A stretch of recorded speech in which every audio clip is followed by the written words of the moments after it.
नमस्कार, मैं गौरी आपका स्वागत करती हूँ। सी न्यूज भारत देख रहे हैं आप। खबर यूपी के जनपद रायबरेली से है। यहाँ डलमऊ तहसील के यहार गांव में स्थित भगवान भालेश्वर मंदिर के प्रांगण में एक चुनावी जनसभा को संबोधित करते हुए सूबे के मुखिया योगी आदित्यनाथ विरोधियों पर जमकर गरजे हैं। बता दें कि रायबरेली लोकसभा सीट से भाजपा प्रत्याशी और राज्य मंत्री दिनेश प्रताप सिंह के समर्थन में मुख्यमंत्री योगी आदित्यनाथ यहां जनसभा करने पहुंचे। डलमऊ तहसील के यहार गांव में स्थित भालेश्वर मंदिर प्रांगण के भीतर बनाए गए सभा स्थल पहुंचने के पहले योगी आदित्यनाथ ने भगवान शंकर का दर्शन पूजन अर्चन किया है। दर्शन के बाद योगी आदित्यनाथ सभा स्थल पहुंचे तो हर हर महादेव के नारों से मतदाताओं में जोश भरा। योगी आदित्यनाथ ने इस दौरान सपा और कांग्रेस को राम विरोधी बताया। उन्होंने कहा कि ये चुनाव अब राम भक्त और राम द्रोहियों के बीच सिमट चुका है।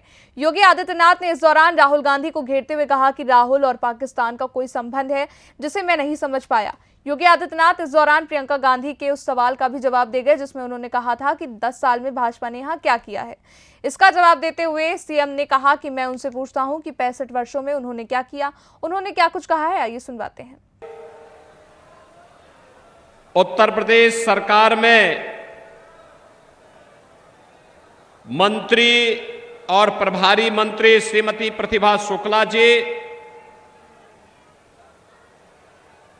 भारतीय जनता पार्टी के लोकप्रिय प्रत्याशी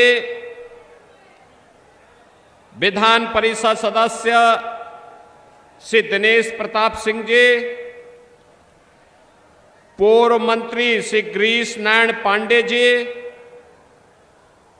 पूर्व विधायक श्री धीरेन्द्र बहादुर सिंह जी, राकेश सिंह जी, आरबीएस सिंह जी, अजय त्रिपाठी जी, मंच पर उपस्थित भारतीय जनता पार्टी के सभी पदाधिकारीगण, सहयोगी दलों के सभी पदाधिकारीगण, लोकसभा क्षेत्र रायबरेली और सरेनी से जुड़े हुए मेरे सभी उपस्थित बहनों और भाइयों, भारत माता के महान सपूत अवध केसरी राणा बेनी माधव बख्श सिंह और वीरता के वाहक बीरा पासी की इस पावन धरा को कोटि कोटि नमन करता हूं। आचार्य महावीर प्रसाद द्विवेदी की लेखनी ने जिस धरा को धन्य किया हो, ऐसी धरा को पुनः पुनः नमन करते हुए मैं आप सबका हृदय से अभिनंदन करता हूं, स्वागत करता हूं। बहनों और भाइयों, लोकसभा का चुनाव आज चतुर्थ चरण में चल रहा है। अब तक आधे चुनाव संपन्न हो चुके हैं, 285 सीटों पर चुनाव हो चुके हैं। आज 10 राज्यों की 96 सीटों में चुनाव हो रहे हैं। और बहनों और भाइयों, पूरे देश के अंदर चारों ओर उत्तर दक्षिण पूरब पश्चिम एक ही नारा गूंज रहा है, और वह है कि फिर एक बार और अब की बार 400 पार में रायबरेली भी है ना, और बहनों और भाइयों, ये होनी भी इसलिए होनी चाहिए क्योंकि यह अवध केसरी का क्षेत्र है, अयोध्या की पावन धरा का क्षेत्र है। याद करिए, 500 वर्षों का इंतजार समाप्त करके अयोध्या में रामलला विराजमान हुए हैं, और 500 वर्षों में पहली बार रामलला ने अयोध्या में अपना जन्मोत्सव भी मनाया और होली भी खेली ना। अब आप सोचो, रामलला को अयोध्या में लाने वाले कौन है? मोदी जी, बीजेपी और मोदी जी और बीजेपी को ताकत किसने दी? आपने दी। आपकी पीढ़ी सौभाग्यशाली है और हमारी पीढ़ी सौभाग्यशाली है। बहन और भाइयों, हम इस लोक में अपने वर्तमान और भावी पीढ़ी को बताएंगे, हमारे कारण राम मंदिर का निर्माण हुआ। और जब परलोक जाएंगे तो अपने पूर्वजों को भी बताएंगे कि हम आपके संकल्प की पूर्ति करके आए हैं, अयोध्या में रामलला विराजमान हुए हैं। बहनों और भाइयों, ये सौभाग्य का दिन देखने का अवसर किसी ने आपको दिया है, तो ये मोदी जी ने दिया है, भाजपा ने दिया है। अन्यथा कांग्रेस और सपा का गठबंधन तो आज भी वही राग अलाप रहा है। क्या राग अलाप रहा है?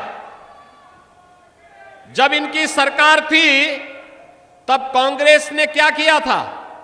तब कांग्रेस ने कहा था राम तो हुए ही नहीं।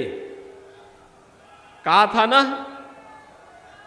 राम सेतु को तोड़ने का काम किया था ना कांग्रेस ने। नियंत्रित हुआ है, विकास के बड़े बड़े कार्य हो रहे हैं।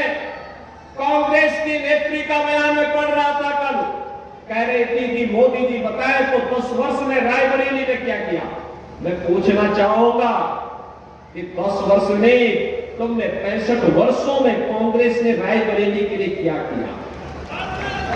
आज अगर रायबरेली में एम्स है तो इसका पैसा भी मोदी जी दिए हैं, और ये रेल कारखाना है, इसके आधुनिकीकरण, इसके विस्तारीकरण का पैसा भी मोदी जी दिए। इसके उद्घाटन में मोदी जी स्वयं भी आए थे। बहनों और भाइयों, हर घर नल की योजना हो या विकास के वे सारे कार्य आज ये मोदी जी के कारण हो रहे हैं। कहीं एम्स, कहीं आईआईटी, कहीं आईएम, कहीं ट्रिपल आईटी, कहीं पे एनआईटी, कहीं पे वर्ल्ड क्लास यूनिवर्सिटी का निर्माण हो रहा है। हर जिले में हर घर नल की योजना बन रही है, हाईवे बन रहे हैं, रेलवे के काम हो रहे हैं, मेट्रो का विस्तार हो रहा है। विकास के कार्य, कितना कार्य हुआ है देखना है तो कांग्रेस के नेता नोट करें। ये देश आजादी के पहले से लेकर 2014 तक केवल 52 एयरपोर्ट बना पाया, 74 एयरपोर्ट बना पाया था।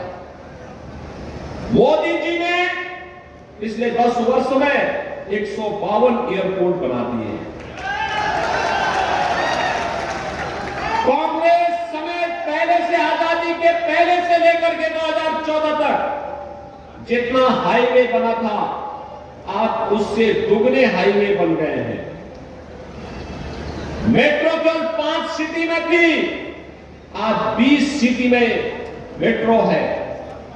एम्स केवल 7 थे, उनमें से कांग्रेस ने 1 बनाया था, अटल जी ने 6 बनाए थे। आज देश के अंदर 22 एम्स हैं, 22। बहनों और भाइयों, पहले हर घर नल की योजना नहीं थी, आज हर घर की नल की योजना। रायबरेली से सी न्यूज संवाददाता मृदुलेश त्रिपाठी की रिपोर्ट। बता दें कि रायबरेली सीट पर बयानबाजी खूब देखने को मिल रही है। इसकी वजह से सियासी रंग इसी सीट पर और भी चोखा लगने लगा है। फिलहाल इस खास खबर में बस इतना ही। देश दुनिया की बड़ी खबरों के लिए आप देखते रहिए सी न्यूज भारत।